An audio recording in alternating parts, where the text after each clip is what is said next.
direct benefit transfer of 1 month's salary in 3 installments to first-time employees as registered in the EPFO will be up to 15,000 rupees.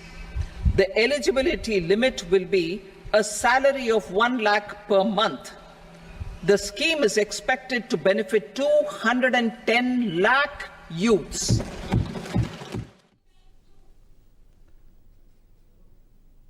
तो budget breaking इस वक्त बड़ी खबर, सोना चांदी पर सीमा शुल्क घटकर 6% हुआ है। कैंसर के 3 और दवा पर कस्टम ड्यूटी घटाई गई है।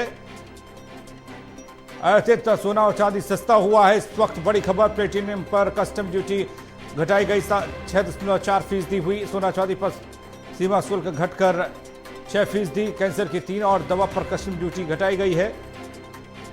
अतिरिक्त सोना और चांदी सस्ता हुआ। इस वक्त बड़ी खबर आपको बता दें कि वित्त मंत्री निर्मला सीतारमण अपना लगातार 7वां बजट पेश कर रही हैं और उस बजट में महत्वपूर्ण चीज जो निकल कर सामने आई उनमें से एक आयातित सोना और चांदी सस्ता हुआ है। प्लेटिनियम पर कस्टम ड्यूटी घटकर 6.4% हुई। सोना चांदी पर सीमा शुल्क घटकर 6% हुआ। कैंसर की 3 और दवा पर कस्टम ड्यूटी घटाई गई है। इस वक्त की बड़ी खबर, वित्त मंत्री ने पेश किया बजट। लगातार निर्मला सीतारमण का 7वां बजट, जिस बजट में आयातित सोना और चांदी सस्ता हुआ है। प्लेटिनियम पर कस्टम ड्यूटी घटी है। सोना चांदी पर सीमा शुल्क घटकर 6% हुआ। कैंसर की 3 और दवा पर कस्टम ड्यूटी घटाई गई।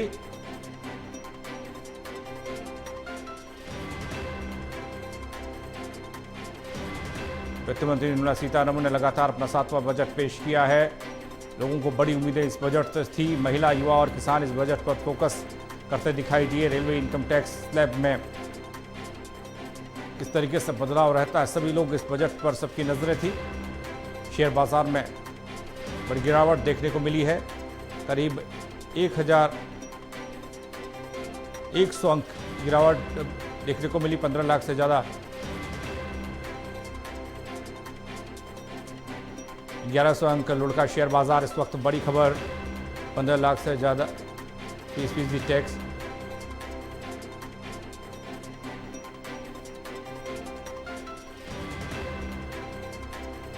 वित्त मंत्री निर्मला सीतारमण ने लगातार अपना 7वां बजट पेश किया है। बजट 2024 पेश हुआ है।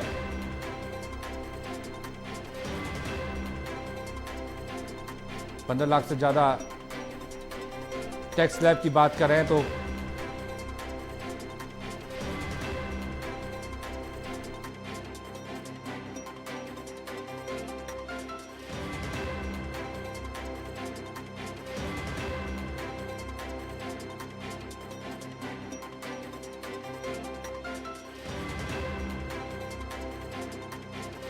की बात, टैक्स स्लैब की बात जो निकलकर सामने आई आप इस बजट के दौरान, और इस बजट के आने के बाद शेयर बाजार से भी ये खबर आ रही है कि 1100 अंक लुढ़का है शेयर बाजार।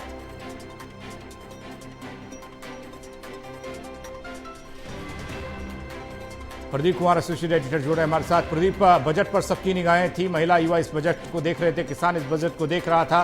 क्या कुछ खास इस बजट को समझा जाए? कितना युवाओं के लिए ये बजट है, कितना महिलाओं के लिए, किसानों के लिए इस बजट में खास है, व्यापारियों के लिए है, टैक्स स्लैब में है?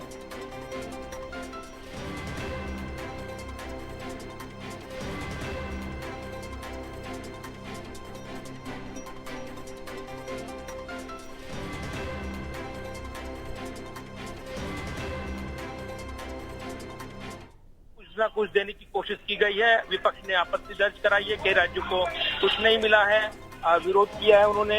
लेकिन अगर देखें इस टैक्स को लेकर, जिस तरीके से लिमिट को लेकर यहाँ पर वेतन भोगियों के लिए टैक्स रिजीम में बदलाव किया गया है, टैक्स रिजीम में बड़ी छूट का ऐलान किया गया है, ये काफी महत्वपूर्ण है क्योंकि मध्यम वर्ग काफी उम्मीदें कर रहा था इस बजट को लेकर। यहाँ पर जो वित्त मंत्री निर्मला सीतारमण ने यहाँ पर घोषणा की है, इसमें कई लक्ष्य निर्धारित किए गए हैं। सीतारमण की ओर से टैक्स स्लैब में बदलाव की घोषणा की गई है। विशिष्ट डिडक्शन की सीमा को 50,000 से बढ़ाकर 75,000 कर दिया गया है।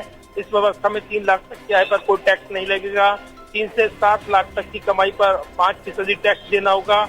7 से 10 लाख की आय होने पर 10% की दर से आयकर लगेगा। 10 से 12 लाख के टैक्स ले पर इनकम पर 15% की दर से आयकर लगेगा। 12 से 15 लाख के टैक्सेबल इनकम पर 20% आयकर लगेगा। 15 लाख से ज्यादा के टैक्सेबल आय पर 30% की दर से आयकर लगेगा। इसके अलावा सोने और चांदी की कस्टम ड्यूटी घटाई गई है, 6% किया गया है। बुनियादी ढांचे में निवेश का बड़ा ऐलान किया गया है। इसके अलावा अगले 5 वर्षों में बुनियादी ढांचे के लिए मजबूत राजकोषीय समर्थन बनाए रखने का सरकार का प्रयास है, ये कहा गया है। साथ ही अगर देखें राजनीतिक निर्णय उसके मद्देनजर यहाँ बिहार और आंध्र प्रदेश के लिए कई बड़ी योजनाओं का ऐलान किया गया है। बाढ़ राहत सहायता के लिए कई राज्यों के लिए ऐलान किया गया है। बिहार के लिए कई योजनाओं का ऐलान किया गया है। निश्चित तौर पर ये काफी महत्वपूर्ण भी, क्योंकि लगातार विशेष राज्य के दर्जे की मांग की जा रही थी, लेकिन वो नकार दिया गया है। लेकिन विशेष पैकेज जो है उसका ऐलान किया गया है। इसके अलावा 5 प्रदीप, मैं आपके पास आ रहा हूं 1 मिनट के लिए, मैं आपको रोक रहा हूं माफी के साथ। तो लगातार बजट को लेकर ये बड़ी खबर, करीब 1100 अंक लुढ़का शेयर बाजार, ये खबर आ रही है। इस बजट के बाद 15 लाख से ज्यादा पर 30% टैक्स, 10 से 12 लाख की कमाई पर 15% टैक्स। ये टैक्स स्लैब को लेकर जो आज बजट में देखने को मिला है।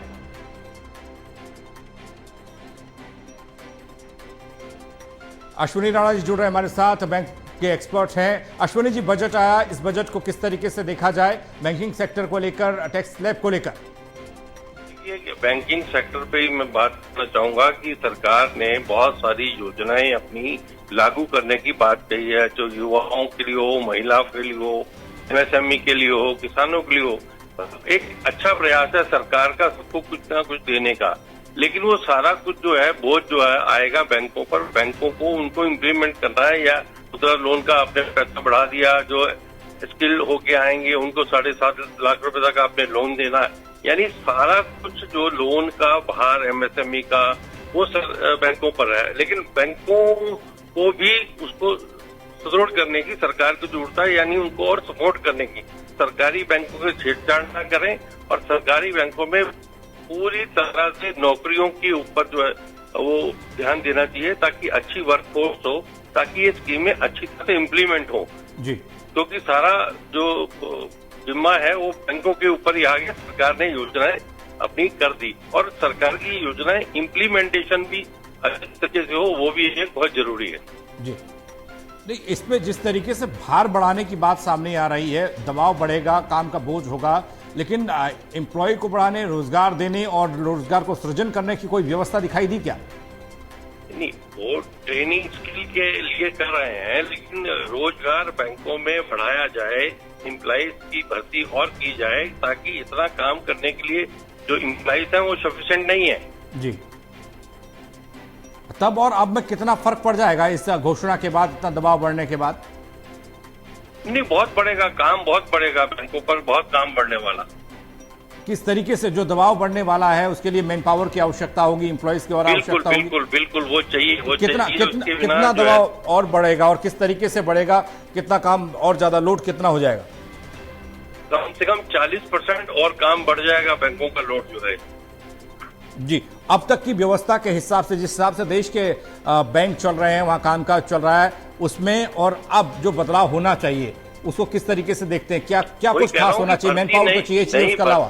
भर्ती बहुत जरूरी है, और वो भी जो है ट्रेंड लोगों को इन सारी चीजों को पूरा करने के लिए, नहीं तो जो है वो सारा रहता जैसे कहते हैं ना फैल जाएगा, और बैंक जो है प्रॉपर तरीके से ना तो दे पाएंगे ना रिकवरी कर पाएंगे। क्या जिस चीज को करने के लिए सरकार ने तैयारी की है उसके लिए बैंक तैयार हैं? बैंकों को इस तरीके से पहले से तैयार किया गया है? बैंक क्या है, बैंक उस तरह से तैयारी बैंकों की अब होगी, बैंकों को उसके हिसाब से काम करना पड़ेगा, सरकार को भी सपोर्ट करना पड़ेगा, फाइनेंशियली भी, कैपिटली भी, और जो है वर्क फोर्स की भर्ती भी। ये सारी चीजें होंगी तो बैंक अच्छी तरह से इन चीजों को कर पाएंगे। चले, बहुत शुक्रिया आपका सैनी साहब हमारे साथ जुड़ने के लिए। तो बैंकिंग सेक्टर को लेकर जिस तरीके से दबाव बढ़ेगा उसको लेकर और मैन पावर की आवश्यकता बढ़ेगी।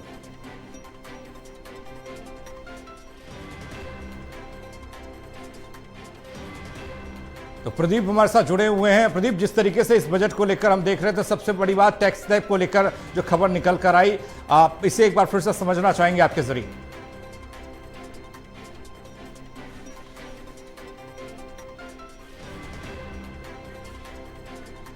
तो नया टैक्स स्लैब 3 से 7 लाख पर 5% टैक्स, ये बड़ी खबर। नया टैक्स स्लैब 10 से 12 लाख पर 15%।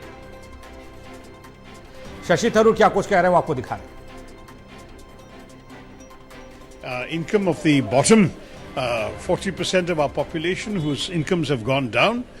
There was very little addressing of the inequality in our situation in our country today. Very little done to give reassurances to all of us who have been worried about the failures and limitations in this government's economic approach. You know that as far as development is concerned, there was no mention of public health expenditure, no mention of education expenditure, all of which should have been increased significantly. So there is a lot more missing than we heard today.